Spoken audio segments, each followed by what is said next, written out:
Okay, so first let's maybe sketch another application of the method that we saw the last time, and this is to the funnel plane. So the funnel plane is the hypergraph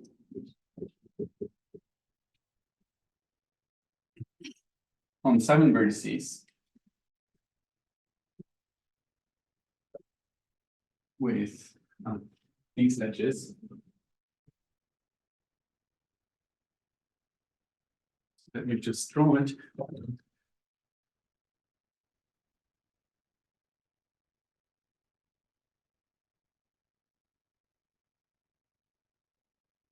So we have all these edges on the sides.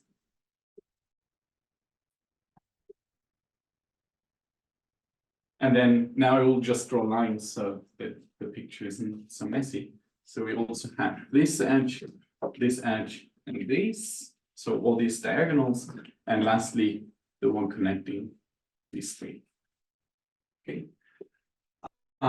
So seven edges, and so this is also a design, right? And it has been studied in various contexts, because any two vertices are exactly in one edge together.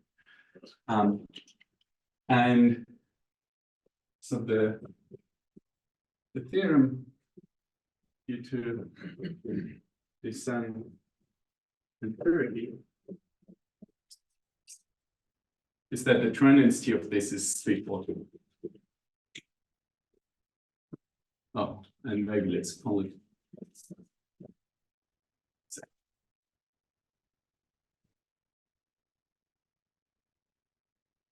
Okay. And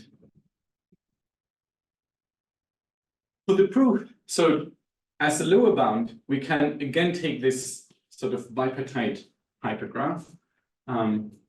So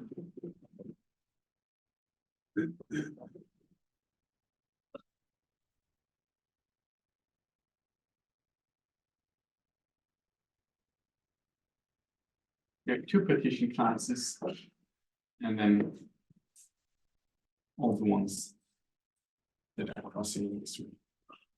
And then one can check quite easily that this one doesn't contain the funnel plane. And as we mentioned the last time, it has density 3/4, right? So we are balanced, roughly balanced.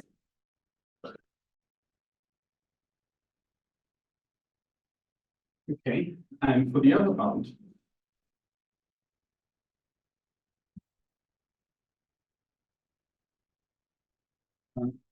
so first, recall that the last time we had this observation that basically we can always assume a minimum degree condition, because we can always, as long as we have many vertices, we can always restrict ourselves to some subgraph that has essentially the minimum degree that we would expect from the density, and still has many vertices.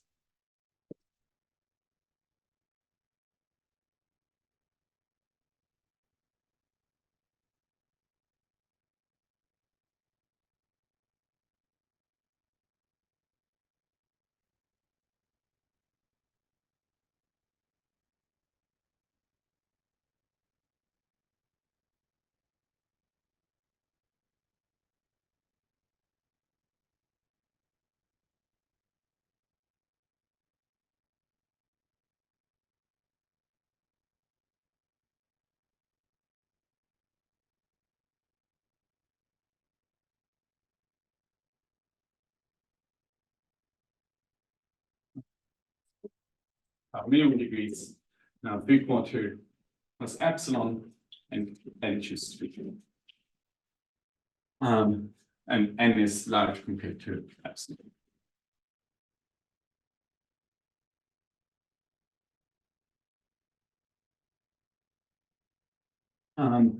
So we want to show that any such hypergraph contains the funnel plane.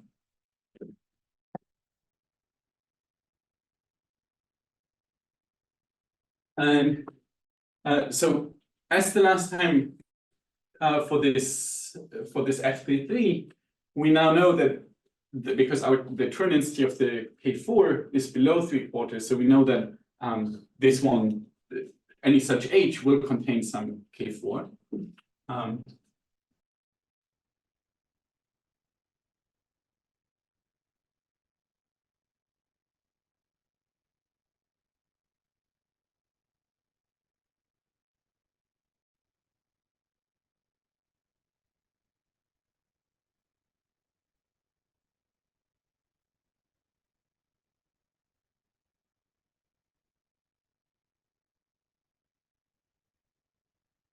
Okay. And so let's again say on some vertices A, B, C, D.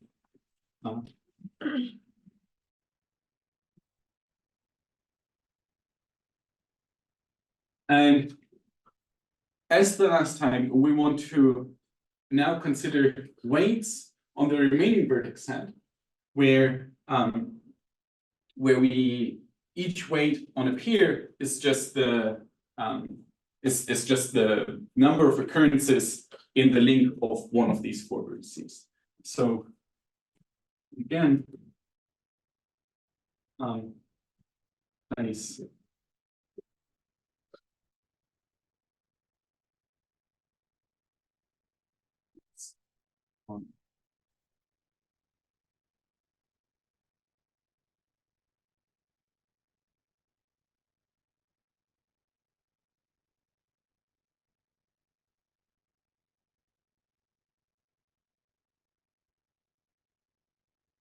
So that means we again have our weight function from V minus A, B, C, D.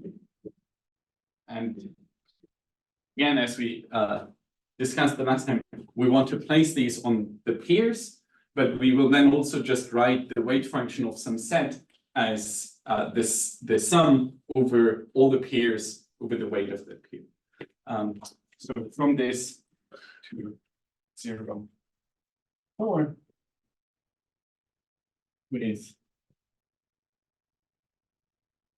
W E being the number of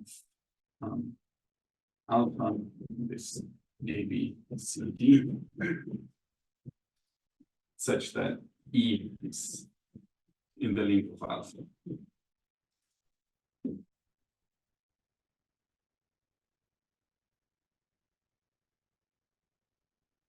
Okay, so the minimum degree condition again implies that we have a certain weight.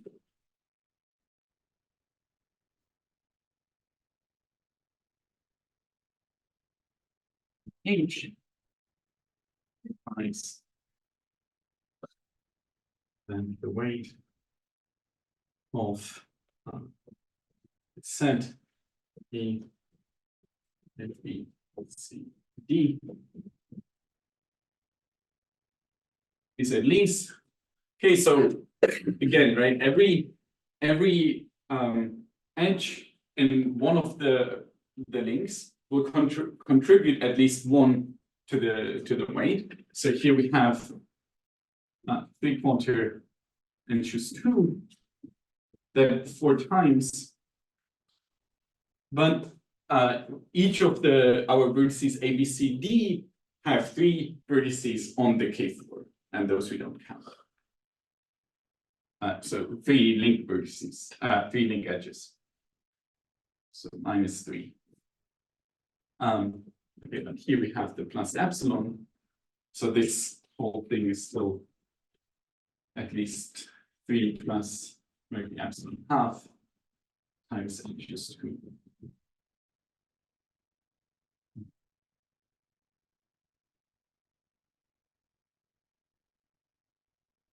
Okay, and so now a result that we will not even mention explicitly and we will not prove, but again, such a result on these weighted Turán problems tells us that we find 4 vertices on which we have a lot of weight.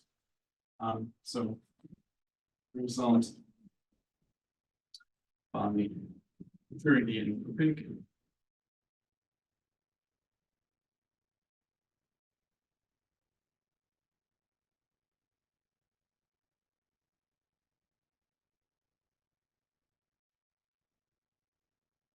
implies that there are x1, x4 in the rest such that the weight on these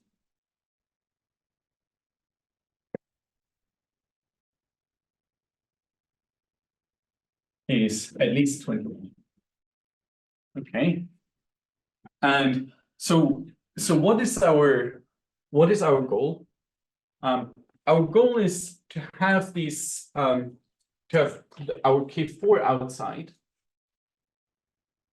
So this is the A, B, C, D, and then when we look to x1, x2, x3, x4, right? So how does the link of, or how do the links of the in the final plane look like? So for every vertex in the final plane,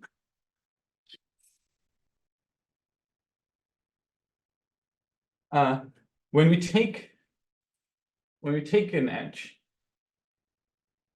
then the link for every vertex on the remaining 4 vertices is just the matching. Right? So this is in the link. But for each of these vertices, it's a different matching. So this is for the first vertex.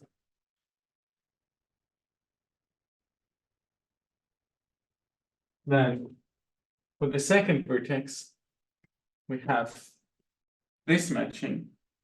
And for the last one, we have this one. So this is green, yellow, and blue. I don't know whether you can see it that well.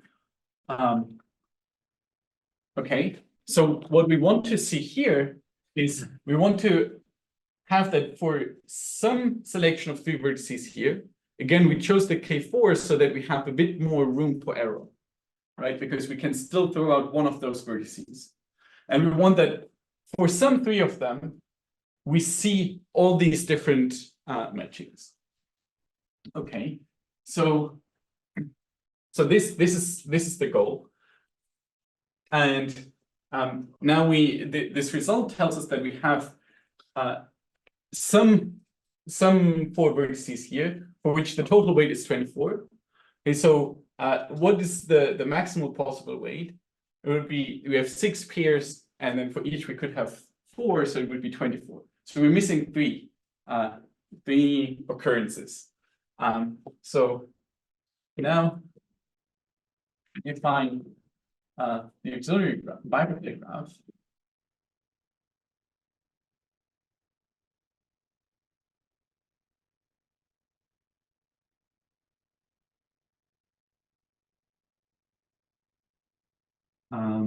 Let's say G with parts with partition A, B,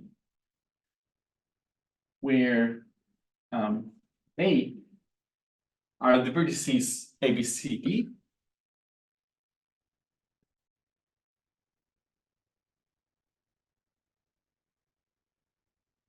and in B we put the different matchings. Okay, so the vertices in B are the different matchings of size 2 on these 4 vertices.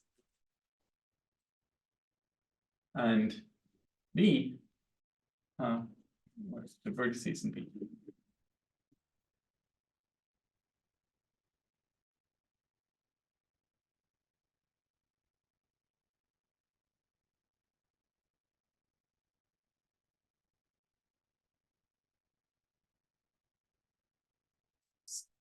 Two on this one. Okay, so we have 3 vertices on one side and 4 on the other. And we place edges whenever, right? So this is what we want. So we should place an edge whenever that matching works for the respective vertex on the left.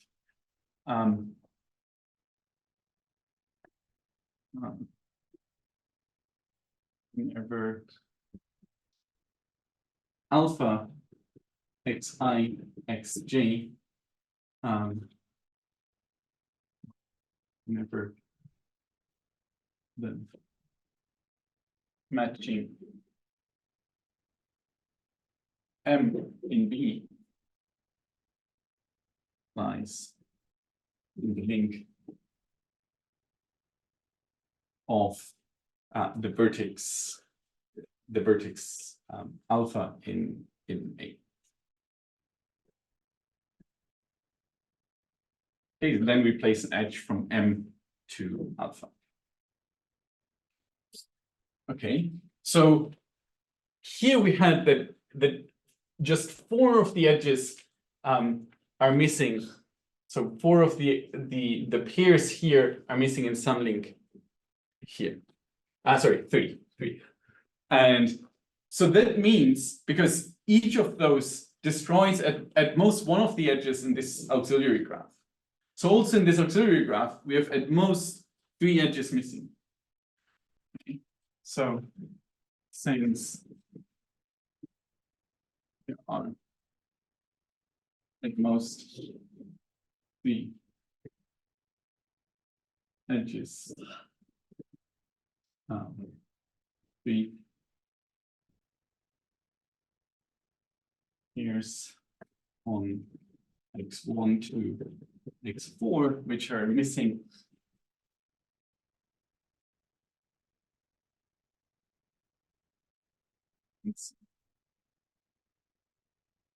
link of the D. Also, this bipartite graph G has at most 3 missing edges.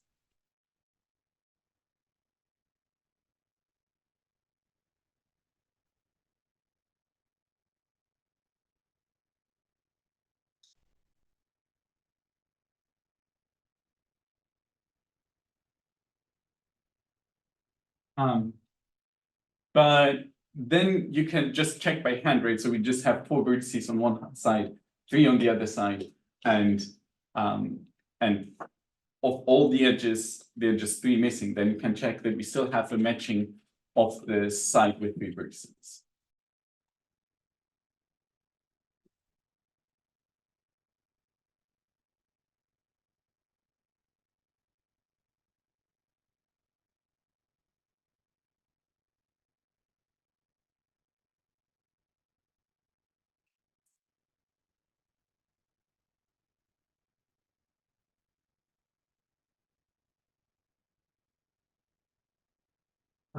That side was B.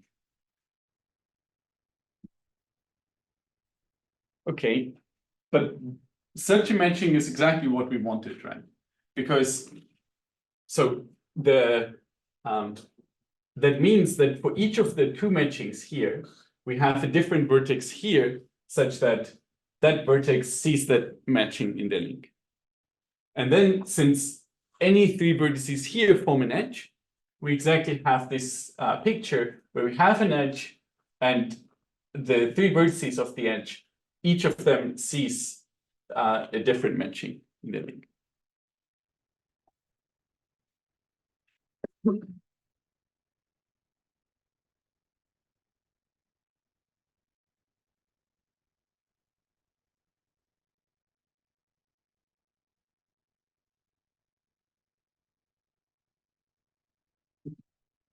And I should also mention that actually, by now we know the exact extremal number of the final plane on any number of vertices, so not just the Turán density. But those proofs are much longer and more complicated. Okay, so if there are no questions for this part, then we move on to something a little bit different, but of course still connected to Hypergraph Turán. But are there any questions? Initial statement of the theory question. Yeah. Result. I mean, there should be a lemma, but could you please show the statement? And so this is like a more general statement about these weighted Turán problems. And so, since it leads a little bit away, I would not discuss. But I can talk to you afterwards about the because so their results are much more general than just this result. But in particular, what it implies, right? So maybe this is what you want to know now. If you have at least this much weight on n-4 vertices, but we have this epsilon error anyway. If you have at least this much weight, then you need to find 4 vertices such that the number of weight, or the sum of all the weights of the 6 pairs that you see on these 4 vertices is at least 21, right? So this is the kind of statement that they have, but they have it for a much more general form, right? But so the last time we saw, and there we proved it because I sketched the proof because it's actually very short. There we had that if your weight is more than roughly 3 times n choose 2, then you find a triangle on which you have weight at least 11, right? And so as Hong said the last time, sort of this method allows us to, in certain cases, reduce the problem to this weighted Turán problem for graphs. Okay. So the next topic is hypergraph Lagrangians.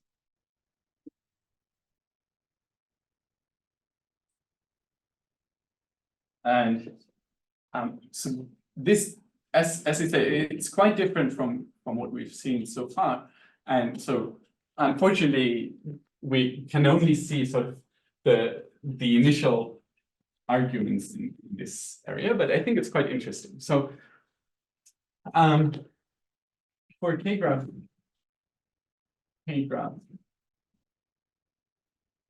H and a vector T. Oh, so H again on n vertices.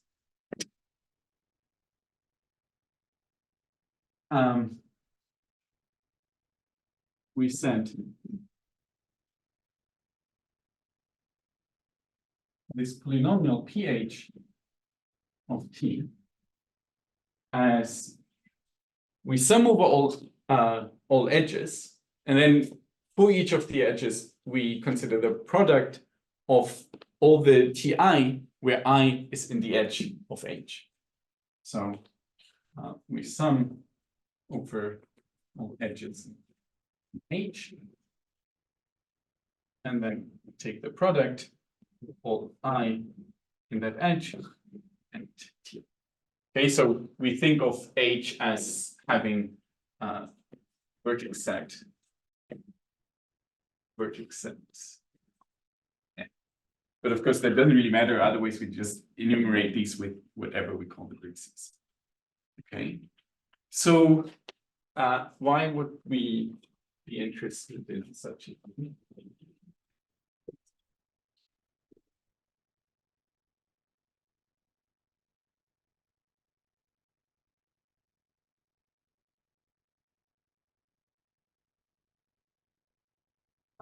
So can anyone see why we would be interested in this thing? What does that number mean? So the last time we talked also about in the context of supersaturation, talked about these blowups, right? So a blowup, in a blowup we just replace every vertex by a set of T copies of that vertex. So now imagine that we replace each vertex potentially by a different number of vertices. Then what we get here is just the number of edges in that blowup. So for the vector T of non-negative integers, then HT be the K-graph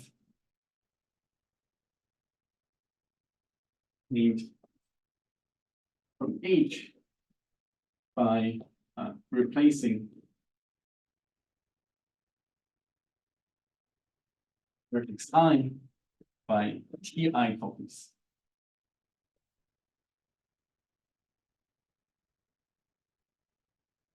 Then PHT is the number edges in HT. Okay, because whenever we consider any edge in our original hypergraph H, in this blow-up, we will see T, the product of all the TIs, right? We have one, if this is maybe the 5 edge in H, right? So in H we have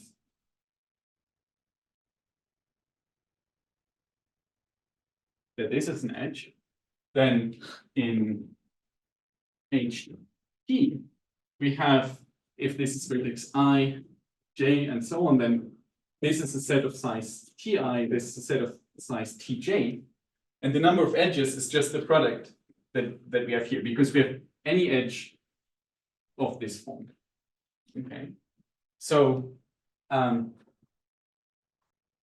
okay, so but the other thing that we should also note, so the last time we also said that instead of considering the normal Turán density, we can always consider the Turán density with respect to homomorphism being homomorphism free, right? So what's the threshold in the edge density above which we are forced to have a homomorphism from some K-graph F into H? And now note that if we don't have a homomorphism of some K-graph F into H, we also don't have a homomorphism into this blow-up, even if the sizes are different. Because any homomorphism into this one, we could just map whatever from whatever vertex from F we map to this, we could just map to this, and it would still be a homomorphism.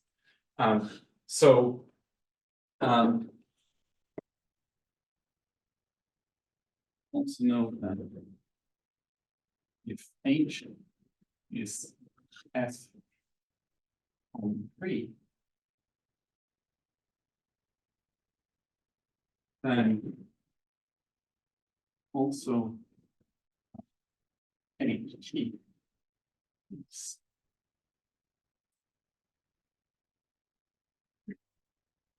okay. So it somehow makes sense to now ask, okay, if we want to, right, in Turán, you can also formulate it as we want to find F Humphrey K-graphs H such that the number of edges in our H is maximum. So we can just start with some K-graph H and then optimize it with respect to how large should we make the different partition classes? Because those can be different, right? If our H is very asymmetric, it might be better to blow up this vertex T very large and the vertex J just very small. And this is captured by the hypergraph Lagrangians.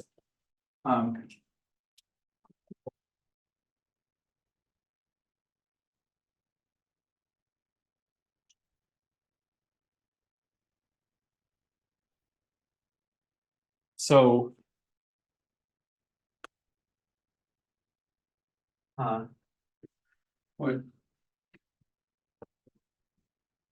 for the K-graph H,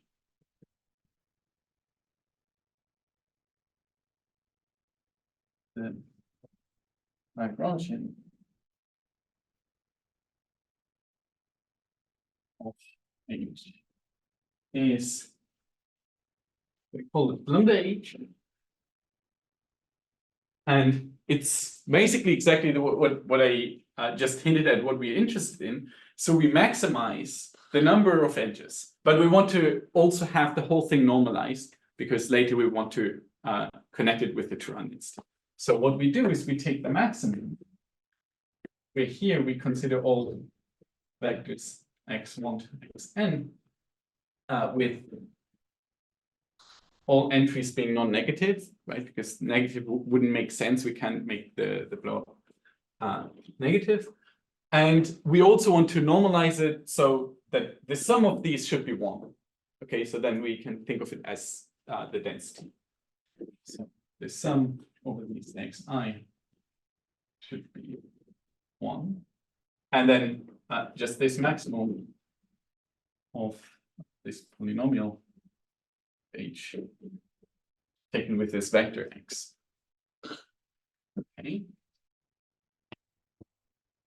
And so let's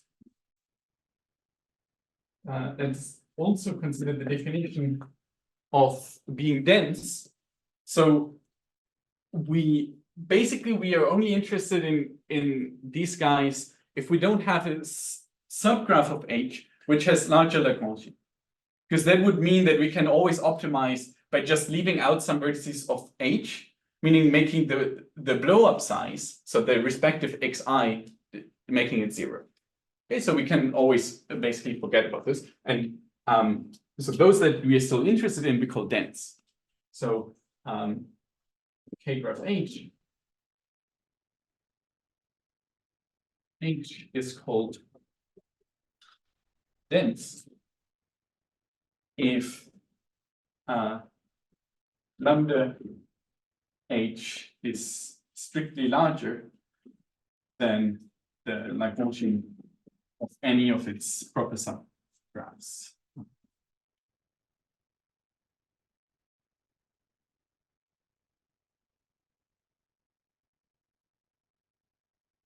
Okay.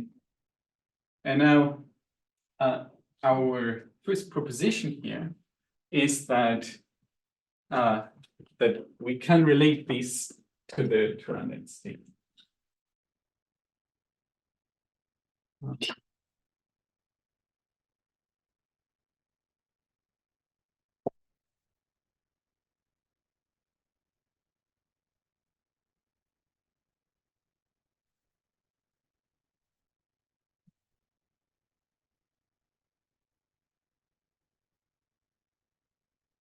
We take the supremo over, and we have this this additional factor k factorial here, and then lambda H, and over which H? So H which are on the one hand F Hom free, right? Because as I mentioned here, we are only interested in those H which give a density of an F Hom free graph. So also if we blow them up. So here we go over H this F Hom free. And we want that that H is dense.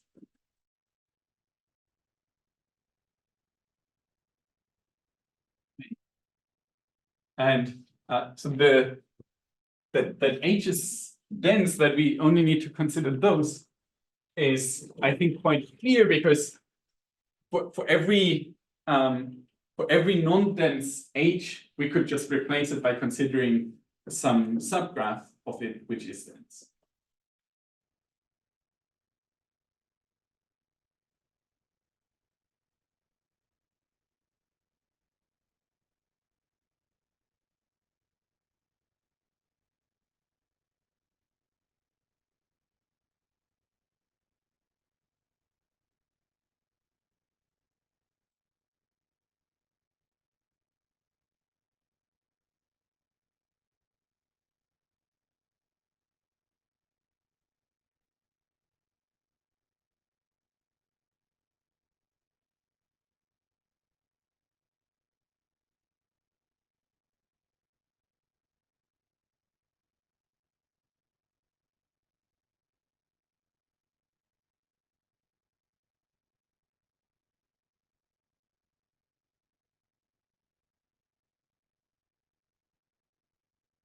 So let's show this.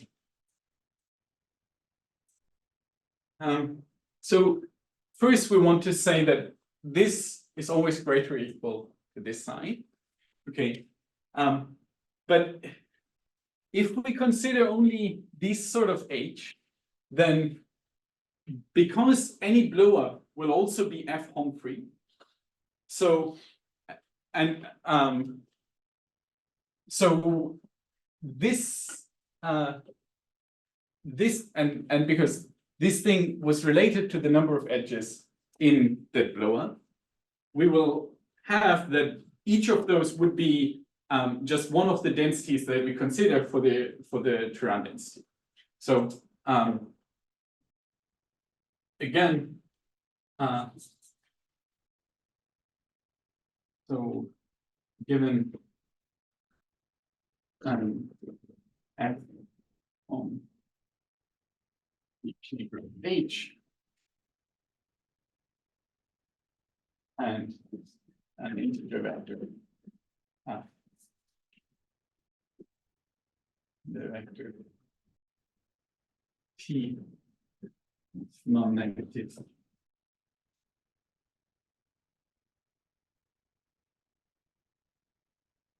integers.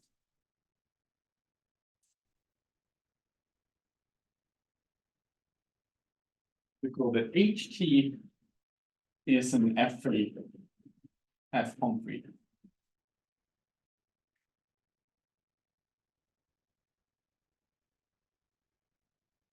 K-graph. And now let's compute the density, right? So first, how many vertices do we have? So just the sum of all these Ti, right? Because we have a bunch of partition classes, and partition class I has size Ti. So this we call just the normal T.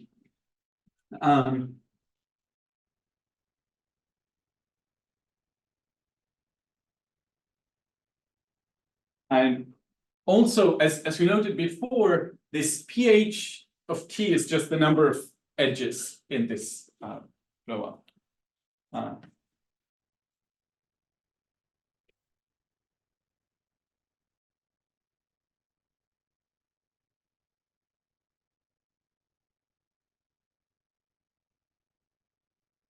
So the density is P H T divided by norm of T, which is P. And now let's so this is an imbalance blow up, right? And now let's just scale it.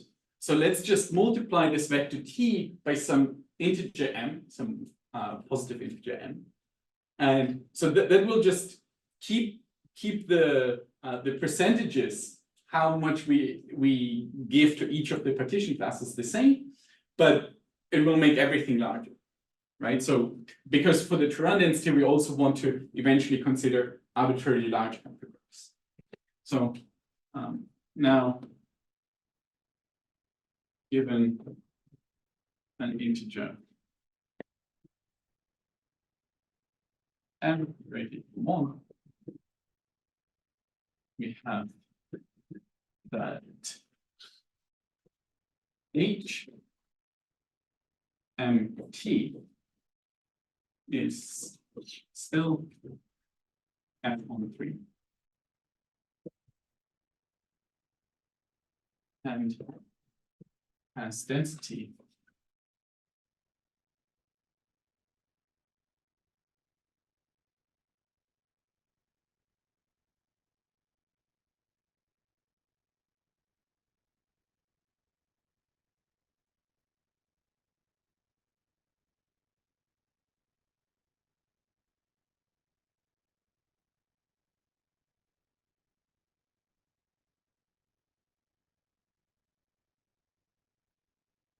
okay.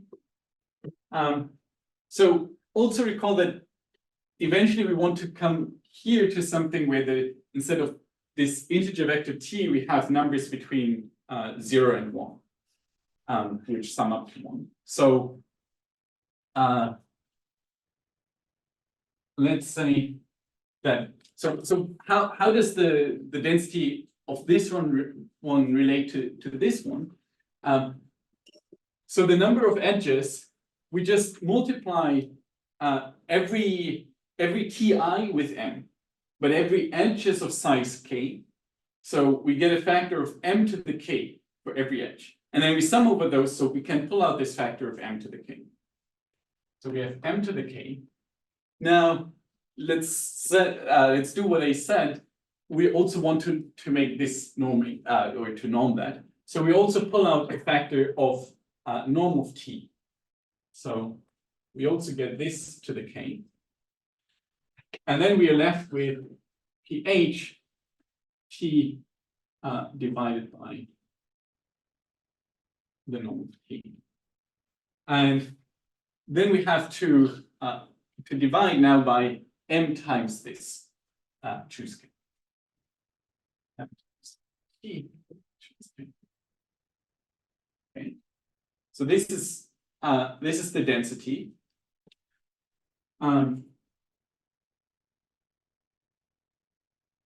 Okay, but this is now nice because this thing here is essentially for large m is just m to the k times norm of t to the k divided by k factorial. So that means that in the limit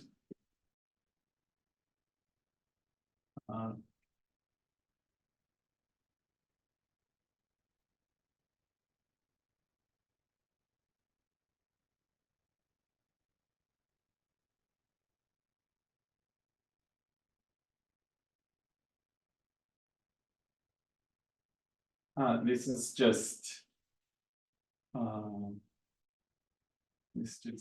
k factorial times p. But we also have, so what is the Turán density? The Turán density is the limit when we go over all f-Humphrey hypergraphs or k-graphs, and we consider the norm, the density, right? So, but also I of f is the limit into infinity of the supremum over the h on n vertices and f on t.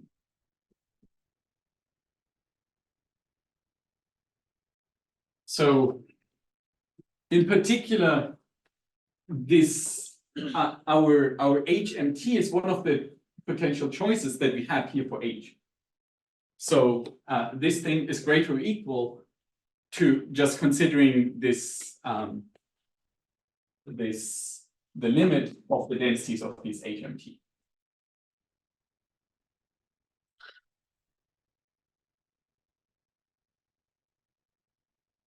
And that is K factorial.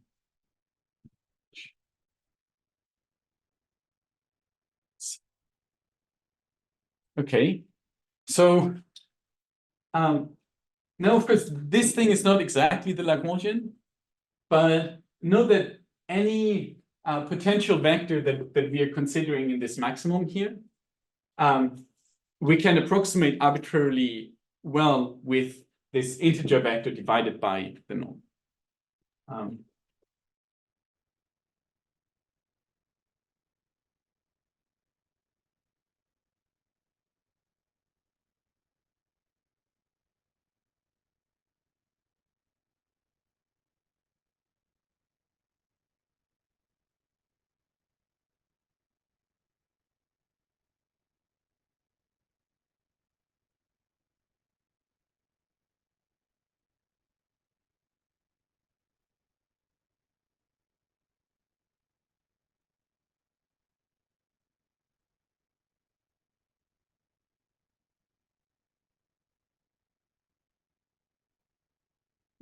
we finish our first direction. Now, for the second.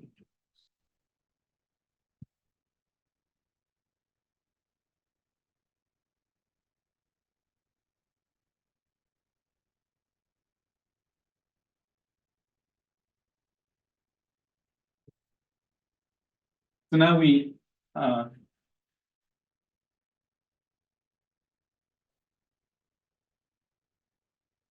want to relate this just to some to the density, and we want to say that it's basically not much smaller than the density. So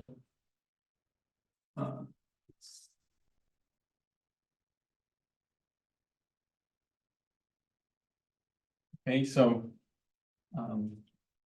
let's say we have k factorial times lambda h. So this is greater or equal to taking here as the choice for the vector that we're considering. We can just take the balance vector where for every xi we place 1 over n. So this is really equal. Place ph 1 over n. 1 over n. Okay, so what is this?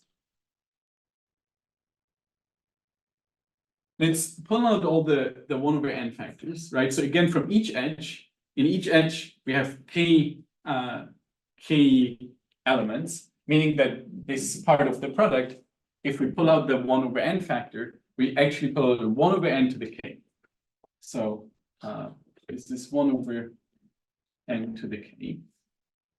And then what are we left with? We sum over all edges. And here we pulled out the 1 over n factor. So we just have a factor of 1 for each of the in place of each of these ti.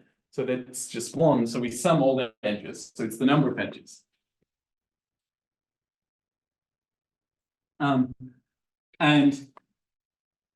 But this thing is, so k factorial divided by n to the k is approximately 1 over n choose k. So this thing is essentially the density with a little error term, right? So we have the density of h minus big O. So then we have the current instance f is limit n to infinity.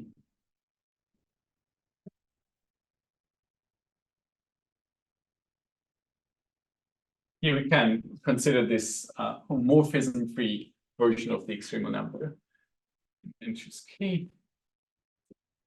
But this is also the lim so of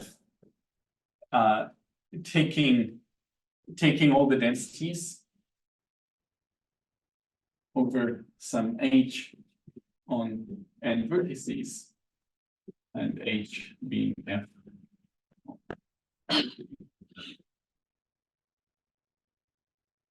Okay, but now this thing is at most the k factorial times lambda h plus the little error term.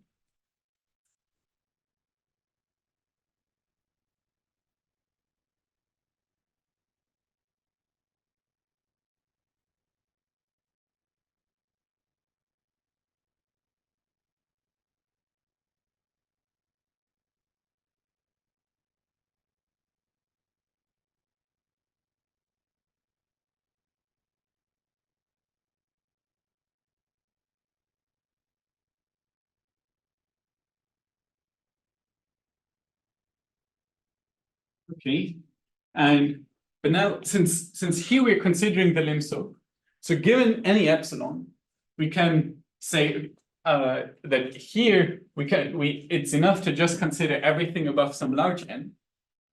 But if we consider this for some large n, then we're below this term plus some epsilon. So this is below just taking the supremo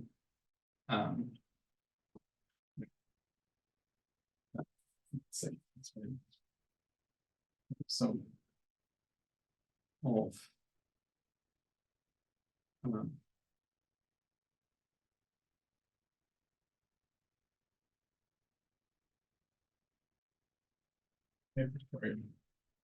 H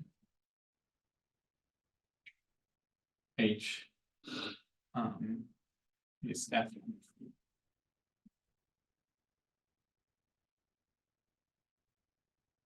plus epsilon for any epsilon that we give. Okay, because again, we know that the error term becomes arbitrarily small when n gets large, but since we're considering the lim SOAP, we only need to consider the very large n. Okay, and then so first you could write here the lim SOAP of that if you want to keep the same thing, and you just pull out the error term, and then of course the lim SOAP is small or equal to this SOAP.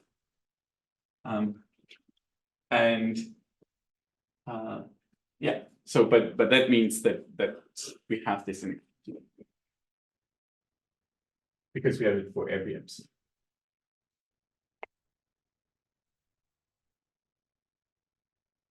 Okay, any questions about this point?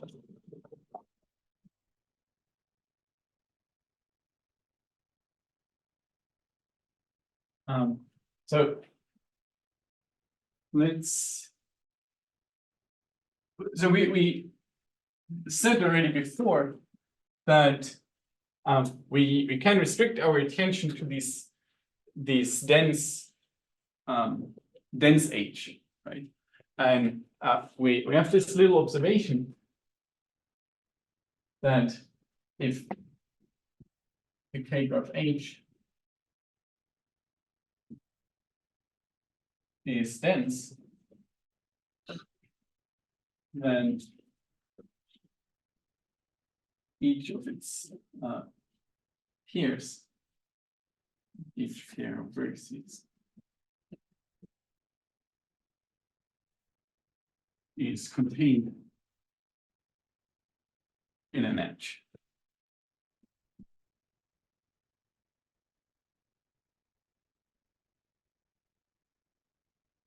And why is that?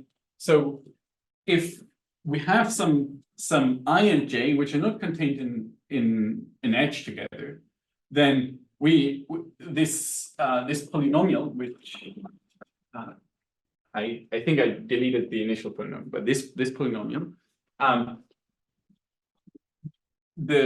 we can separate in the part that doesn't depend on either I or j.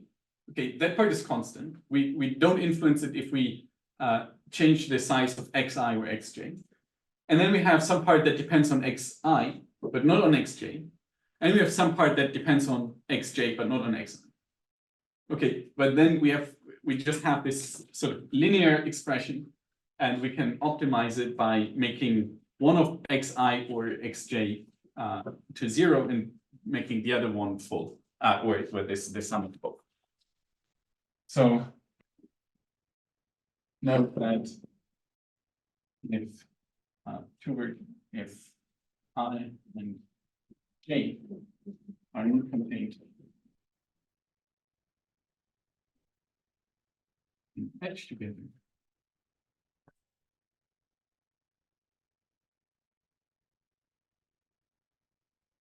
any maximizer x1 to xn of pH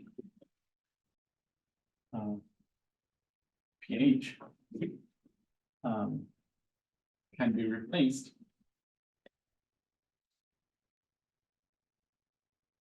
by x prime with x prime L for every L that's not I or J, we just leave it the same.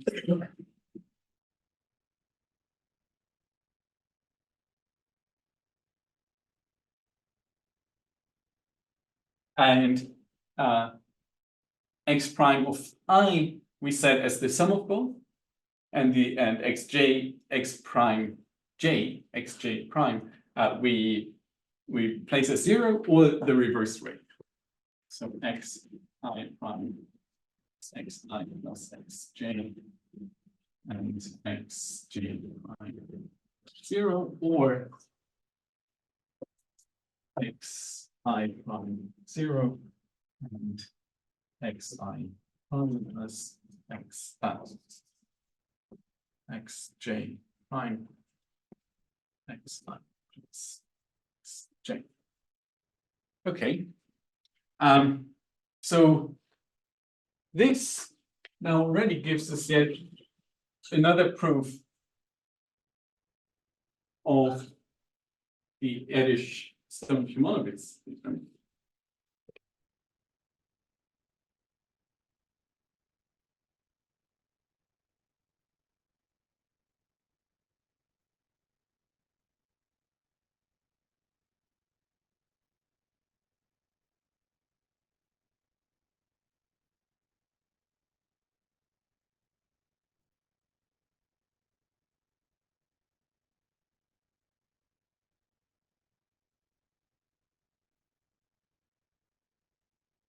Okay, so why is that? Okay, if we're considering graphs, what are dense graphs with this observation?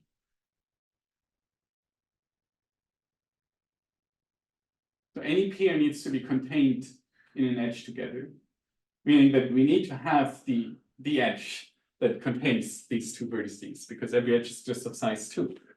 So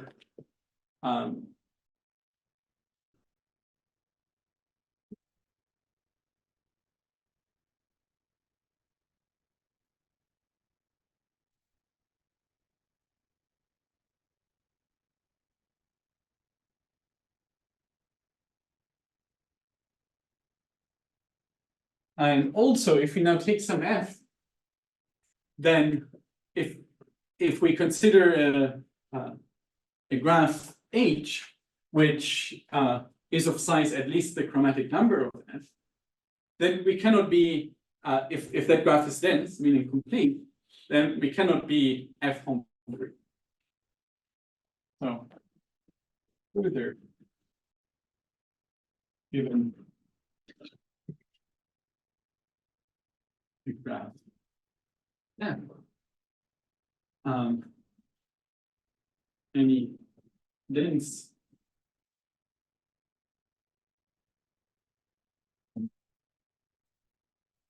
free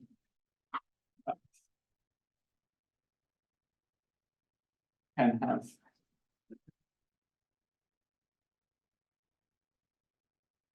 at most t smaller than the kinetic number of f vertices.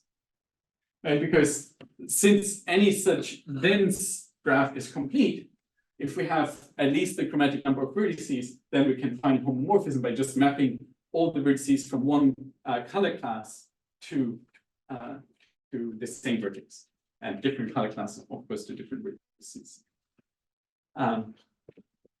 So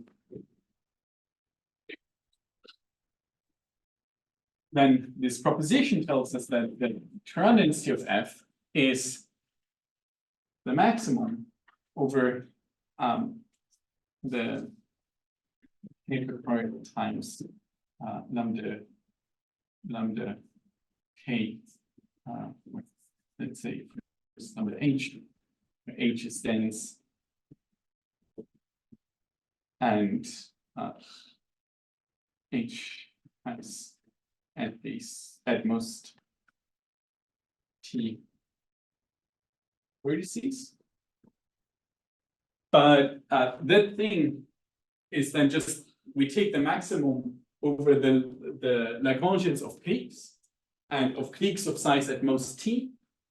But also note that the Lagrangians are monotone, right? So whenever we look at some whenever we look at, so for the clique, whenever we look at the subgraph, the Lagrangian is at most as large as the Lagrangian of the clique, because anything is anyway contained, so we could just place some as 0. So this is, and anyway, we know that the dense ones have to be the cliques. So this is the Lagrangian of K, and now T should have at most T of F minus 1. So K2 T of F minus 1. So we're left to with computing this. We'll see in a moment an argument that actually directly gives this, but I think it also makes sense to see how one could go about computing this. So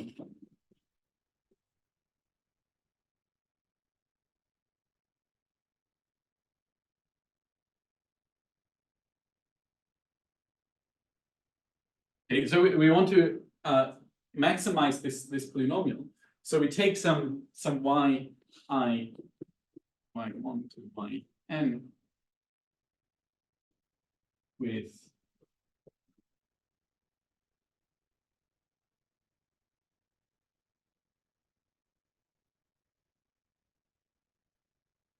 this being the pH p k t2 of this vector.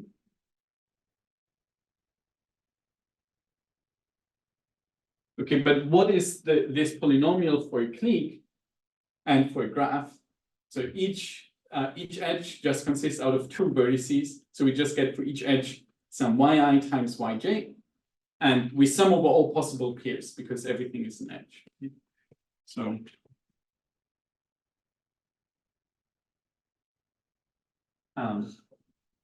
and this is ij being a pair.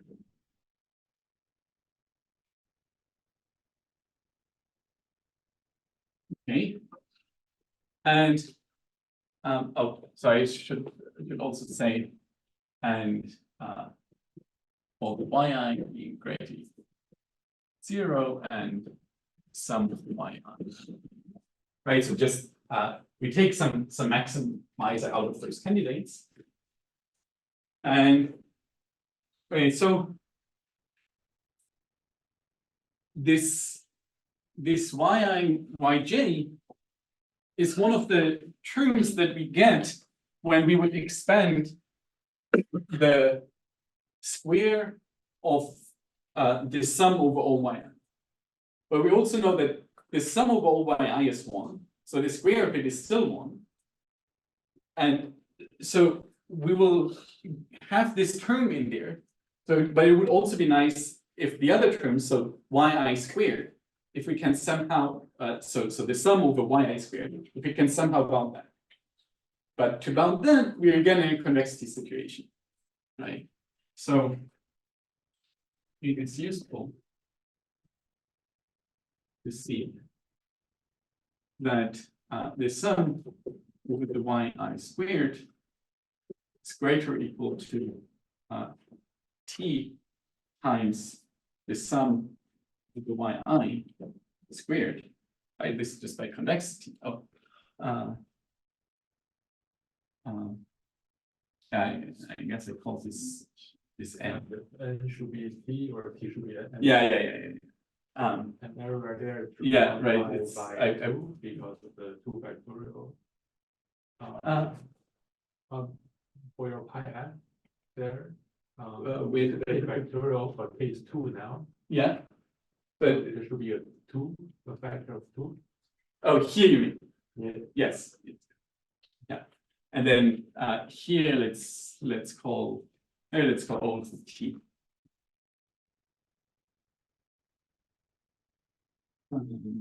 Here we also get. So okay, but this thing is just t times 1, and so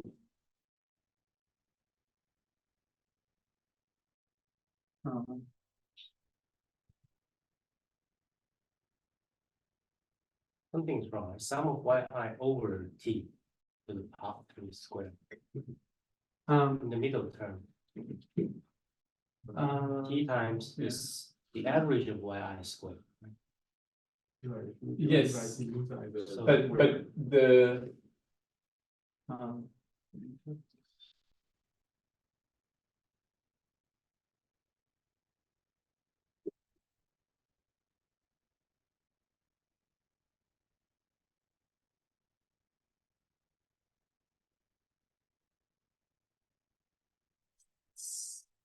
this, and then we should get that.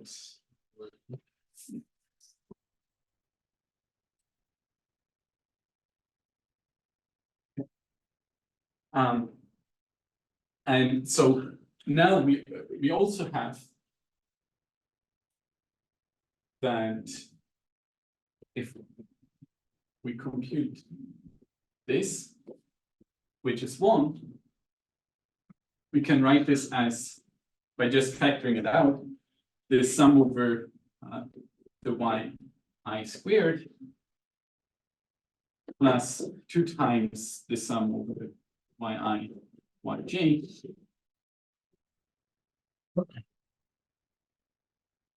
With this being okay, so but this is what I meant before. This thing here is what we want to have for our polynomial.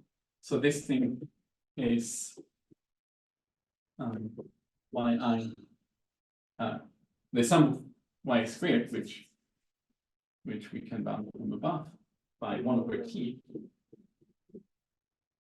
plus 2 times this lambda t. Okay.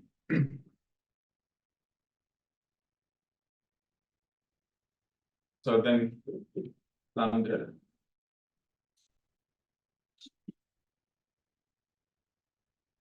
is smaller or equal to minus 1 over 2. Yeah, 1/2 minus 1 over 2t.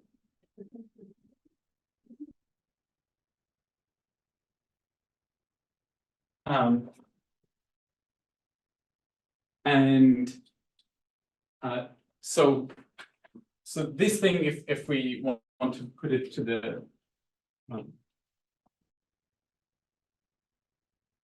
that's t minus minus 1 divided by 2t. Okay, now this t was our EF minus 1, right?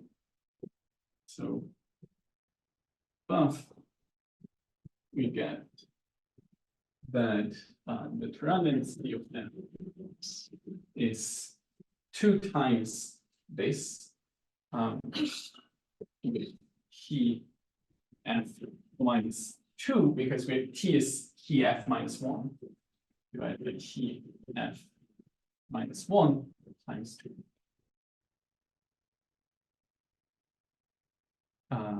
Just the 1 minus 1 over car f, right? Just the 1 minus 1 over car f. Yeah, I mean, this is already what we want, right? Yeah. Like, we can cancel this. Okay. So, yeah, this is a different proof for Stone-Shimonovich. And maybe let's put here another observation. So which actually could save us this sort of calculation, at least in this case. So whenever we have a homomorphism from some H to itself, so whenever we have an automorphism, then we would expect that it shouldn't matter how we distribute edges between those two vertex classes. So in particular, it should be there should be one possibility to optimize our polynomial by just taking the size of these two partition classes to be the same. So given K graph H on and vertices,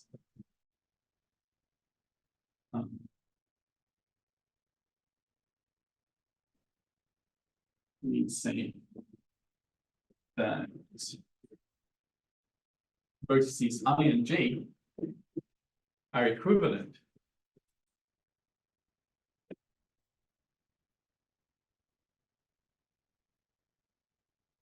if the permutation that just maps I to J and J to I is an automorphism on H.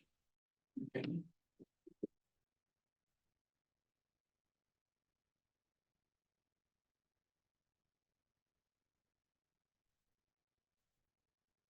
And what we then get is that there is some optimizer for which these values are the same. And then in the case of a clique, we know that because any two vertices are equivalent, so we know that taking the vector with 1 over n everywhere must be an optimizer. So then this is an equivalence relation.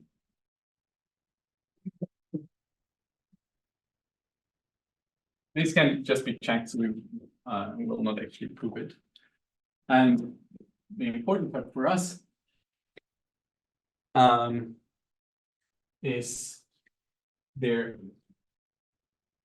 is some y1 to yn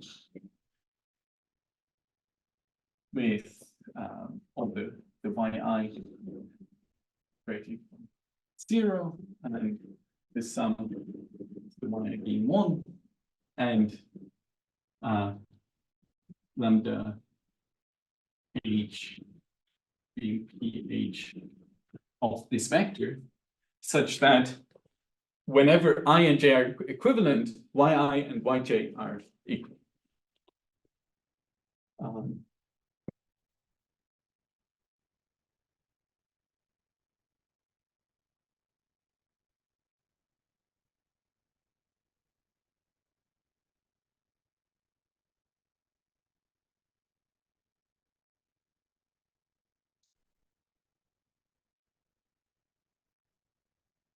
So how do we prove this? So that's just trying to understand the statement. This observation is basically the same as saying these two vertices, the link are exactly the same in the labeled version, right? Yeah, and that they're not they are not contained in the edge together. So whenever we have some k-1 tuple that forms an edge with I, we also have that same k-1 tuple forming an edge with J. Mm-hmm. So that they are copies of each other. And this is different from there is an automorphism mapping I to J and J to I, right? Yeah, you only consider the Yeah. So we only want to say that flipping these two is already an automorphism. Not that, oh, we can rearrange the whole vertex set in some way and then get from one vertex to the other. So this is like quite strict. Right. So my question is, for example, C5. Can we do this question? C5 and two non-adjacent vertices, are they equivalent in this definition or not? No, I think no. Yeah. So yeah, it's really a strict thing. Basically, like you can think of them as being copies of each other. Okay.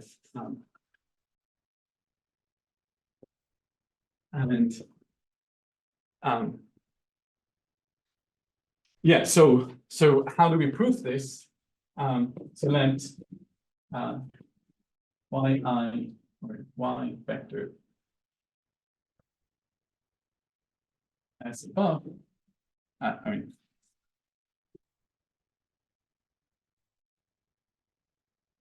we said that it's maximizing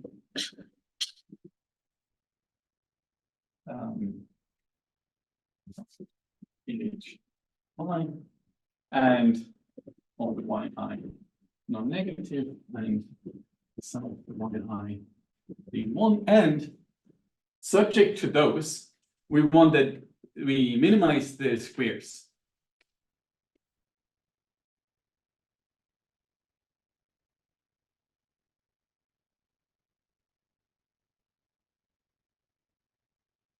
So the sum of the yi squared is minimum.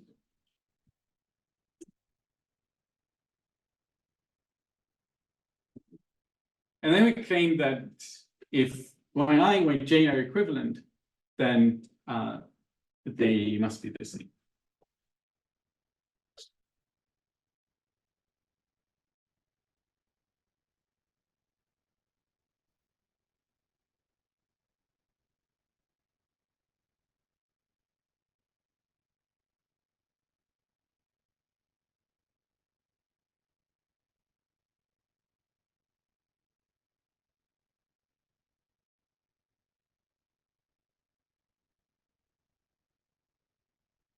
So let's take some equivalent I and j, and let's assume that it's 1, 2, just so that it's easier to run.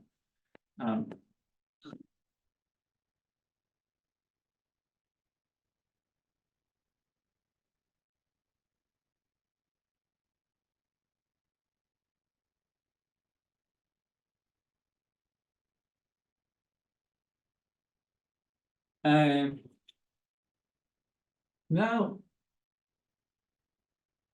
what we want to say is that we can average y1 and y2.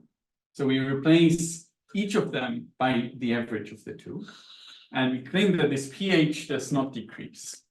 So of y1 plus y2 over 2, y1 plus y2 over 2, and the rest we keep the same. So we want to say that this is at least as large as y1, y2, y. And okay, so why is that? What is this? So because of the equivalence, and so here we sum up some edges. Whenever we have an edge that doesn't contain 1 and 2, this just cancels out. Whenever we have an edge that contains just one of y and 2, one of 1 and 2, then we have that edge for both, right? Because that's the definition of equivalent, that we can replace in any edge, we can replace 1 by 2 and vice versa. So, so that means that those also, we add up to the same thing, because we have whatever is the remaining weight of that edge, we have it times this, plus then the same thing times this. So in total, we have it 1 time, that weight times y1 plus that weight times y2, which is exactly what we have on this side. So what we are left with are only those edges which contain both both 1 and 2. So this is the sum over edges E, which contain 1, 1, 2.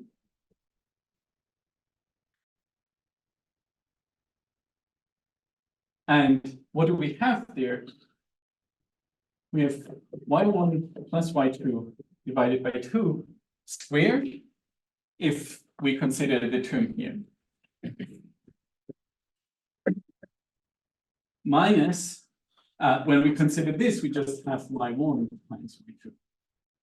And then the remaining weight of that edge.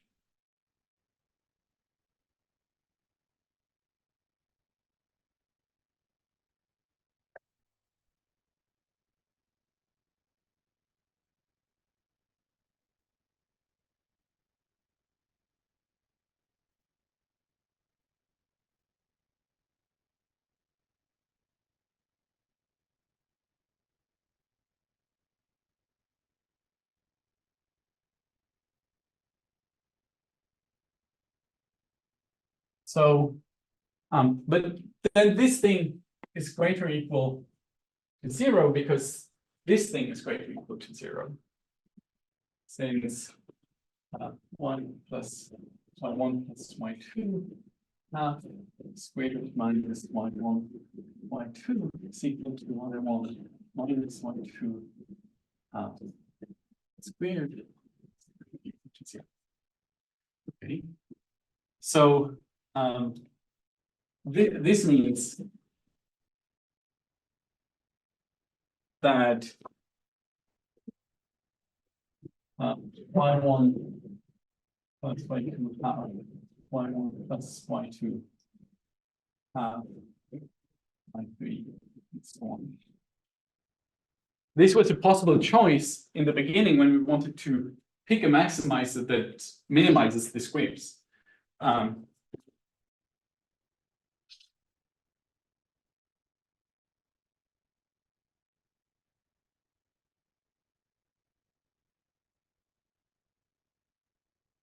So then on the other hand, means that the sum of the squares here can needs to be at least as large as the sum of the squares above. So, and of course, everything is the same apart from the first two terms.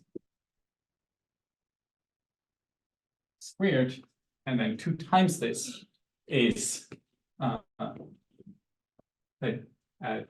because we want to minimize, so it's at most y1 squared plus y2 squared. But we have this convexity, right? So we have equality if and only if y1 equals y2.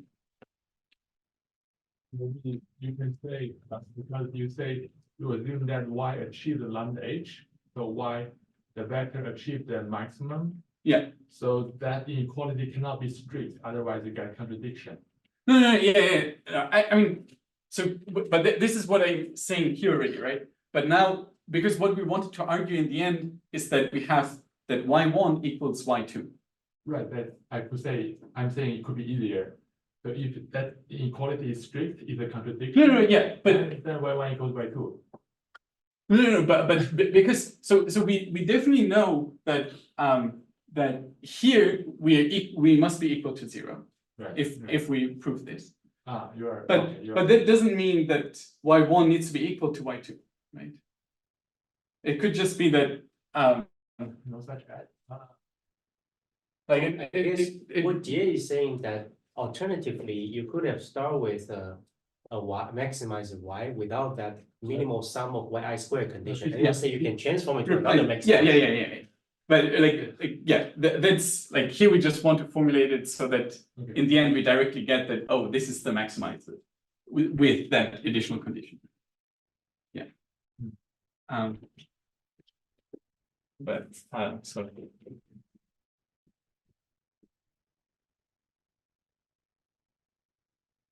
Right, so in proving it this way, we sort of output the one that satisfies this condition. Okay, so this means that as a corollary, we have that lambda k t is 1 over t to the k times t choose k. Okay, because we just know that one of the maximizers for the clique, because any two vertices are equivalent, so one of the maximizers must be the 1 over t for every vertex. So in particular, we wouldn't have needed to calculate here. And so the last thing that we want to do here is maybe we want to say that actually at some point we can also determine the Turán density with this method, right? Because so far we've only done something for graphs which we could do in a different way. So let h k t be the graph with vertex set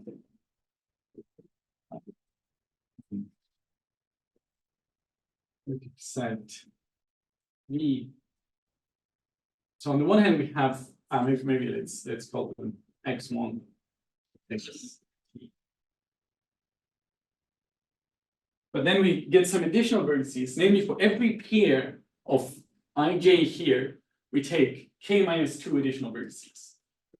And those we call y, ij, l, or ij.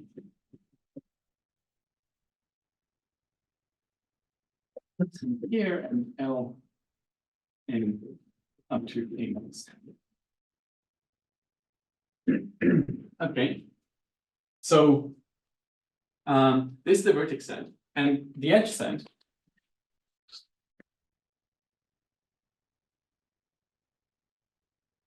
is we place an edge whenever we take a pair here together with the remaining or with the k minus 2 vertices of that pair. Those we place an edge. So x I x j and then y I j 1 to y I j k minus 2.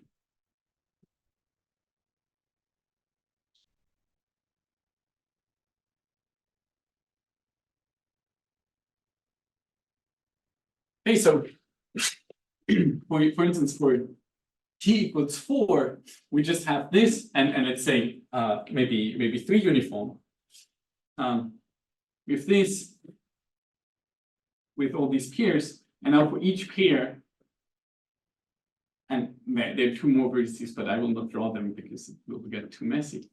But for these pairs, we have an additional vertex, and then we see these edges, but of course we also have it for these middle two pairs. Okay.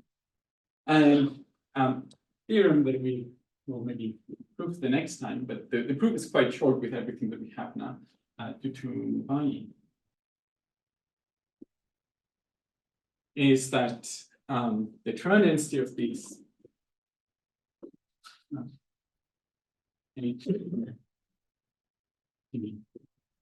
is k factorial by t to the k times x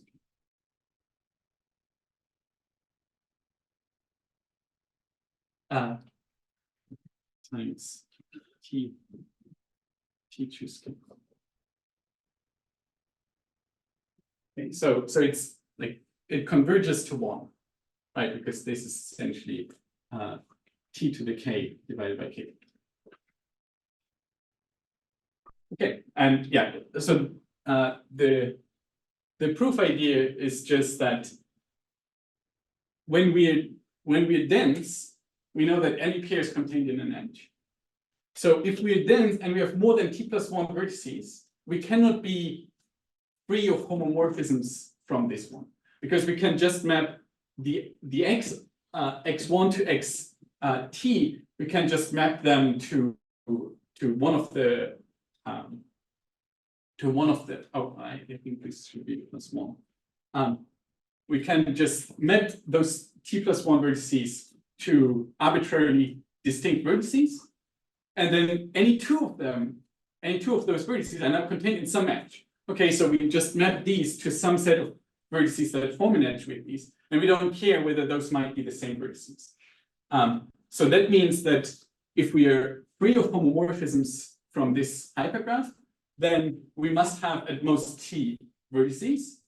But then that means that we're potentially maximized by the cliques, and the cliques are indeed free of homomorphisms of this, because if we have a clique or a blow-up of a clique with at most t partition classes, 2 of these guys, if we have t plus 1 here, then 2 of these guys will be mapped to the same partition class, but vertices in the same partition class don't lie in an edge space.